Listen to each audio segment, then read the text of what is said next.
Pada hari Senin, tanggal 20 Oktober 2023, pukul 10 waktu Indonesia Barat, kami akan mengunjungi Kelurahan Pandian Lamper. Halo guys, kami akan menuju ke Kelurahan Pandian Lamper. Ini ada Aulia dan juga guru pembimbing kami, Bu Ervina. Kami diantar oleh ayah saya.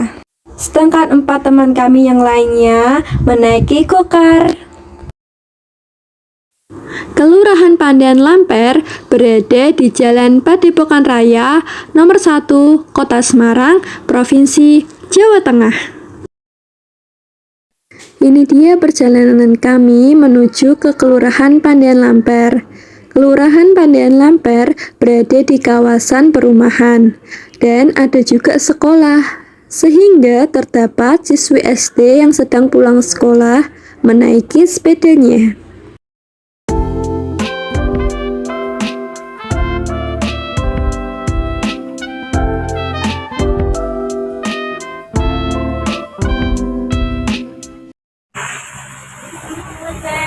Kita telah tiba di Kelurahan Pandian Lamper.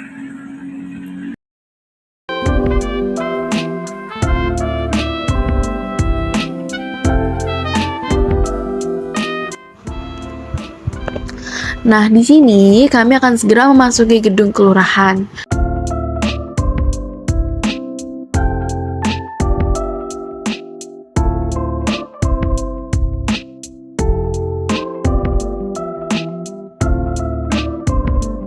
Dan tujuan kami di sini itu sebenarnya apa sih? Nah, di sini kami ingin mengetahui pengimplementasian akuntansi pemerintahan pada tingkat kelurahan. Dan kegiatan selanjutnya akan kami lakukan adalah kegiatan wawancara.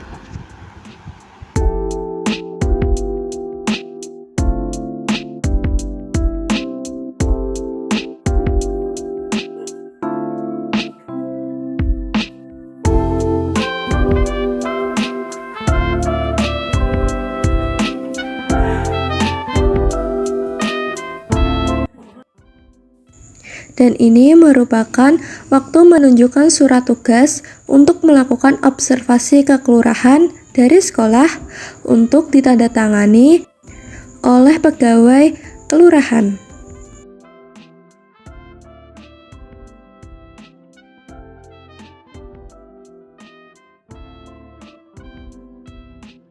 Selanjutnya, Bu Ervina menyampaikan maksud dan tujuan kami untuk melakukan observasi di Kelurahan Pandian Lamper.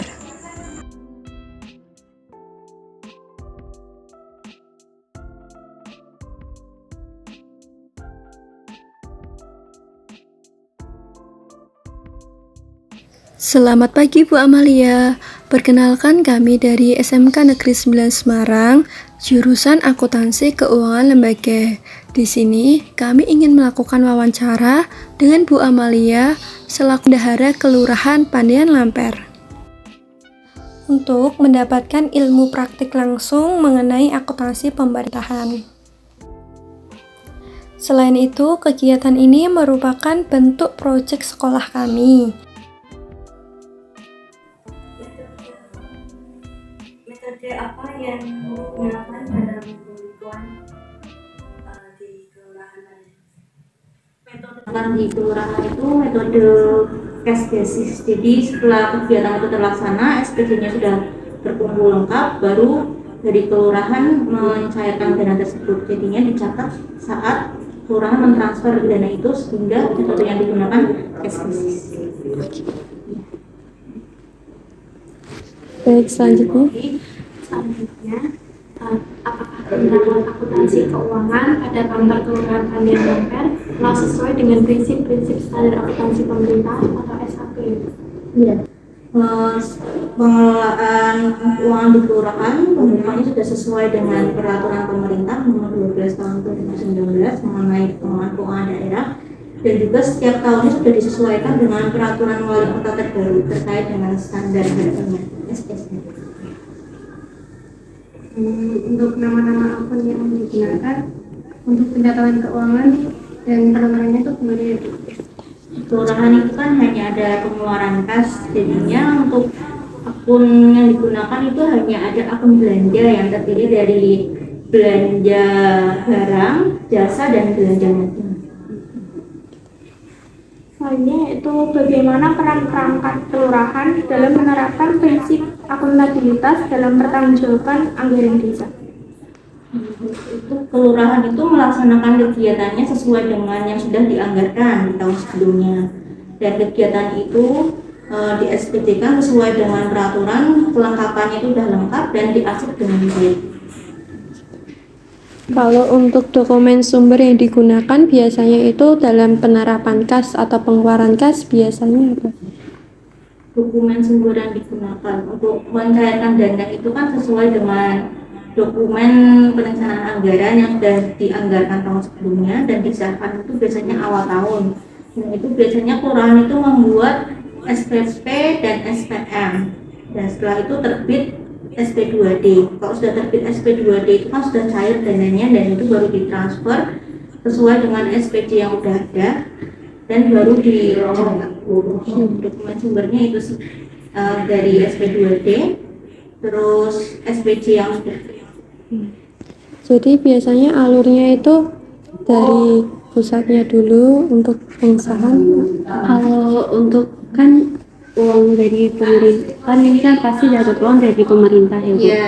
Nah kan kalau untuk kelurahan sendiri kan satu kelurahan dengan kelurahan lain itu apakah dari dapat uang dari pemerintahnya itu sama? Kalau beda itu apa yang membedakan gitu Bu?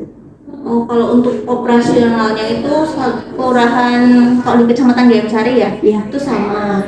Jadi Nominalnya. dari Kalau yang kayak pemberdayaan gitu untuk kita sosialisasi itu juga perkelurahan sama juga. Kadang kalau itu pernah sempat beda karena luas karena luas kelurahan sama jumlah RT RW-nya. Misalnya kalau banyak itu operasionalnya yang banyak, cuma kalau sekarang udah disamakan semua. Jadi disamakan semua. Jadi walaupun kelurahan itu kecil besar sama Kalau semua. di Kecamatan Diamsari ya itu sama. Ya. Kalau terjadi kendala atau terjadi kendala itu biasanya proses pengelolaan desa itu ada evaluasi apa bagaimana? Biasanya kalau ada kendala seperti itu dirapatkan bareng Kasubag Keuangan. Jadi di kecamatan itu dikumpulkan bendara-bendaranya dan kirim barang di sana. Kalau seumpamanya untuk uang dari pusat itu kurang atau kelebihan itu bagaimana Bu? Kalau kelebihan misalnya itu harus disetorkan kembali ke Kasda. Kalau misalnya kurang ya itu nunggu, kan harus mengajukan tambah uang gitu. Kalau menunggu kalau seumpamanya itu tiba-tiba ada sesuatu hal yang mendesak. Kalau tadi kata Ibu kan itu sudah dari uang itu kan sudah ada untuk ini, untuk ini. Ternyata ada keperluan mendesak, jadi uang yang dikirim dari pemerintah itu kurang. Kalau disuruh menunggu, kan kita keperluannya saat itu Bu. Itu bagaimana? Nah kalau itu sih biasanya kayak dipinjami dulu. Jadi ntar kalau misalnya uangnya udah cair penggantian, misalnya meminjami siapa, nah nanti penggantian ke mana. Jadi yang meminjam itu bisa orang lain. Iya itu, tapi harus ada itu sih pertanggungjawabannya kayak dokumen pendukung. Iya.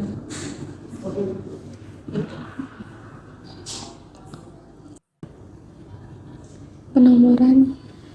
Mbak, kalau di kelurahan ada kayak alokasi belanja untuk misalkan istilah kasih banjir, itu sering dianggap dari sini. Kalau di kelurahan tidak. Apa di Pandian Lambat? Kelurahan tidak. Tidak. Cuma kalau kegiatan itu ntar mengundang masyarakat sosialisasi misalnya terkait pencegahan banjir, jadi kayak antisipasinya apa gitu. Cuma kalau misalnya rencananya gitu untuk menanganinya enggak ada. Ini di kecamatan kalau enggak lewat dinas yang terkait. Jadi kalau seumpamanya kayak tadi kan kita kekurangan uang karena ada keperluan mendesak seperti itu kan Bu. Iya. Itu nanti untuk pencatatannya apakah peminjaman uang dari sini untuk infak atau bagaimana? Pas uang udah cair tuh nanti dicatatnya penggantian gitu. Penggantian Belanja untuk apa gitu? Iya, kadang kan juga apa namanya saat listrik itu belum cair uangnya kan harus mendesak untuk membayar listrik ya. Iya. Jadinya siapa dulu yang membayarkan nanti penggantian pembayaran listrik, ntar satunya belanja listrik gitu. Jadi kalau untuk pencatatannya bisa kayak penggantian listrik ke Iya. sini. Kalau bentuk Kalau laporan misalnya kayak bantuan gitu ya, bukan di BPA-nya nggak ada lah, itu juga nggak bisa sih. Jadi harus benar-benar membelanjakan tuh sesuai yang udah dianggarkan aja. Itu nggak boleh di luar itu. Jadi kalau semuanya ada sesuatu hal di luar atau bagaimana itu udah bukan tanggung jawab pemerintah. Kalau nggak masuk dalam anggaran tidak bisa. Jadi anggaran itu udah dipikirkan untuk kedepannya apa saja. Iya. Jadi kalau di luar itu ya tidak bisa orang membayarkan.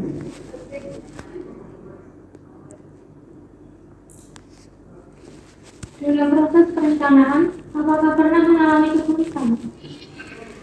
Ya kayak gitu ya ada kesulitan sih.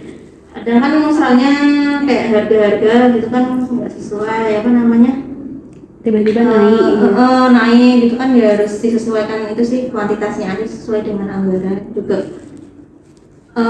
Kendalanya tuh kalau misalnya melakukan kegiatan sama misalnya pelatihan, nah kan ini menggunakan aplikasi ya Bu ya. Nah di aplikasi itu nggak ada itemnya, jadinya kesulitannya di situ. Nah nggak sesuai pas misalnya butuhnya ini, sedangkan di aplikasi itu tidak ada gitu. Jadinya harus benar-benar pinter sih kayak milihnya gitu, kegiatannya disesuaikan. Bu, kalau untuk penurunan uang dari pemerintah itu berapa bulan sekali? Untuk apanya? Penurunan uang untuk kelurahan Kalau itu sesuai pengajuan kelurahan masing-masing sih. Jadi Jadi per triwulan itu udah, misalnya kan udah disuruh menganggarkan bulan ini tuh mau pencairan apa. Nah, jadi per bulannya untuk itu. pencairan yang ingin dianggarkan itu per bulan.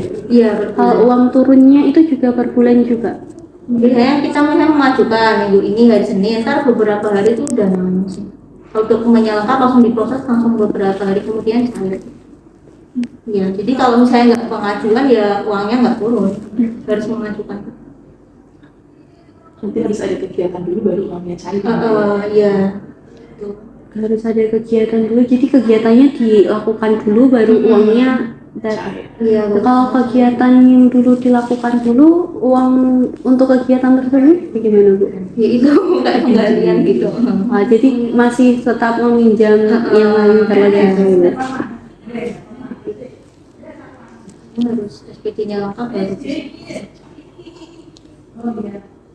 biasanya itu akun-akun yang digunakan yang sering banget digunakan tuh apa ya? Biasanya itu kalau operasional kan belanja tulis kantor, belanja snack, makan dan minum rapat, terus alat kebersihan, terus kalau setiap bulannya itu kan ada transport RT RW ya, jadi itu belanja itu untuk transport, membayar RT RW, donor RT RW.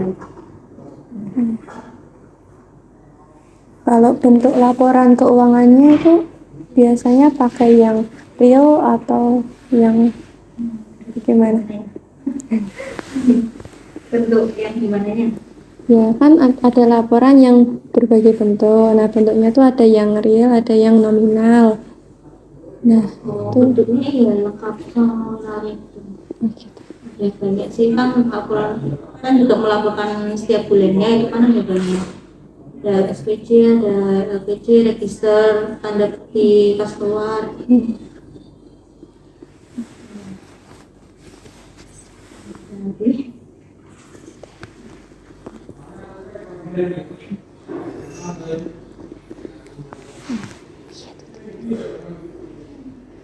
Jadi sekian dari yang ada ini. Terima kasih atas jawabannya. Oke guys, jadi itu adalah video wawancara yang telah kami lakukan di Kelurahan Pandian Lamper. Tapi, kalian penasaran gak sih apa alasan kami mewawancarai Bu Amalia? Jadi, alasan kami wawancarai yaitu agar mendapatkan informasi mengenai mengelola keuangan di Kelurahan Pandian Lamper seperti mengelola buku kas umum, surat pertanggungjawaban, dokumen pelaksanaan perubahan anggaran, dan lain-lain. Selain itu, kami juga menggali informasi mengenai bagaimana cara Kelurahan Pandian Lamper untuk mengelola keuangannya.